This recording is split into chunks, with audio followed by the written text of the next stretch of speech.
Hello again, everybody. I am really excited to get to share another conversation and another incredible individual with you. Joel is a new and fast friend, and I am so appreciative of all the work that you're doing, Joel. And I just want to say, just before we even start, just thank you so much for not only what you do, but who you are. Juneteenth is a celebration that dates back to 1865. It is when the last group of enslaved Black Americans found out about their freedom, and there was a big celebration then that moves forward into today. And just last year, it was made a federal holiday, and it's celebrated on June 19th. So, Joel, I want to start off just by asking you, how are you celebrating, and what does Juneteenth mean to you? So I love to celebrate Juneteenth by diving into stories of those that came before. To me, it means courage, tenacity, and most of all, freedom. The freedom of expression, freedom of speech, freedom to be empowered by those who came before you, and to recognize that we're built on the backs of those who sacrificed so much for us. What do you think about Juneteenth's role in today's world? So while Juneteenth is a celebration, I think it's also a reminder that we still have a long way to go, that these current conversations are still relevant today, that we can't just end the conversation. And yes, it's a celebration, but I think because of all of the context of what's going on, there's additional kind of scrutinization of just how are the systems at work right now, and what does freedom mean today, and how free are we actually? Can you tell me what role you think businesses and organizations can play in honoring Juneteenth? It's about investment in communities who have been ignored for a long time. So whether that's using Juneteenth as a day off to go and invest in the arts and maybe social justice and youth development and sustainability, like how cool is that to be able to say, hey, we're going to take a day off, but let's do something more than just sit idly by, or like let's actually invest in the communities around us, or centering the voices of those who've been left out for a long time. So making sure that businesses that have often been left out actually get the attention they need. Going back to the example I gave, kind of the flip side of that was that company that made the ice cream. At the same time, also people online started saying, let's support black ice cream companies, And so there was an increase in the investment in those places.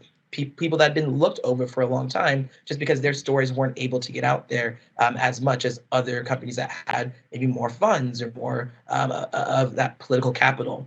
And so I think those are the ways you can do it right, by really highlighting and giving the microphone to those who've been ignored for a long time, using Juneteenth to shine a spotlight on the people and the individuals in the communities that are most in need and that are doing the work but don't often get celebrated for it.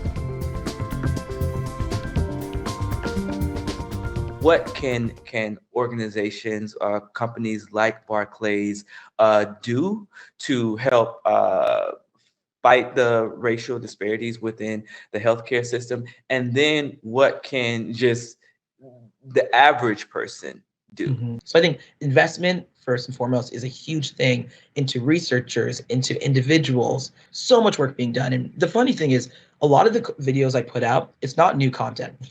This has been around for decades. But for some reason, the information hasn't gotten out there. Conversations like these are huge so that you raise awareness. So I'm saying thank you so much, Barclays, for having this conversation. Because most people, I don't think this conversation would have been had 10 years ago. And so working actively to dismantle the things that we may believe, or if you have I call them like our fast thoughts, that you have that secondary thought saying, why did I think that? It's not genes that cause racial health disparities. Society does. I remember when the COVID pandemic first started, Black communities were like, oh, we're immune from this for some reason. And then there was like a switch of just like, oh, wow, no, we're not, And it turned out that COVID, of course, now that we know, impacts people that are in close contact. And so a lot of Black Americans were in first responder jobs. And I call first responder not just like healthcare worker jobs, but also grocery workers, and like bus drivers and things like that. The crucial jobs that keep our society working, but many people didn't have the opportunity to take time off or work from home because they need to feed their families. And so I've been working with the White House on their roundtable, and one of the things they've been doing is investing in communication and advocacy campaigns, making sure the vaccines got out to those communities first.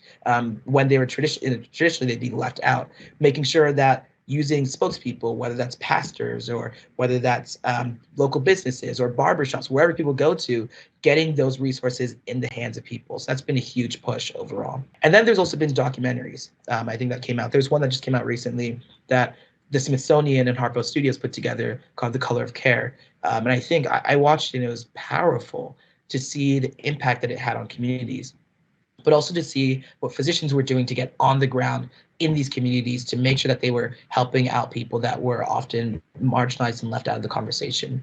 So I think there's a lot being done. There's still a lot being done right now, but I think it's hopefully going to lay a groundwork so that there's an increased focus on the Black community and servicing the needs that's needed in the healthcare field.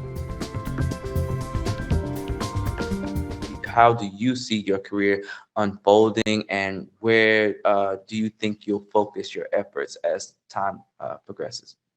Yeah, I've been thinking about this a lot. And I think the underpinning of everything I talk about and everything I do is medical communication.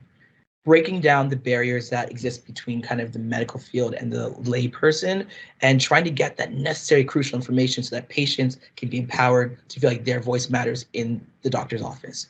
And I hope to continue making systematic change. Right now, my goal is to be a surgeon, so going to finish off medical school, going to go to residency, do all that. But I think I see it blending with communication and empowerment and figuring out ways we can create policies that work better for our systems and make sure that we strive for equity and equality in all senses of the word.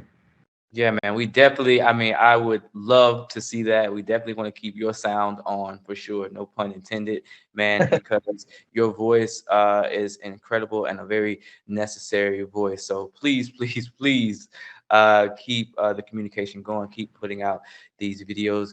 Keep letting people know. Keep shining your light, man. It's super, super bright.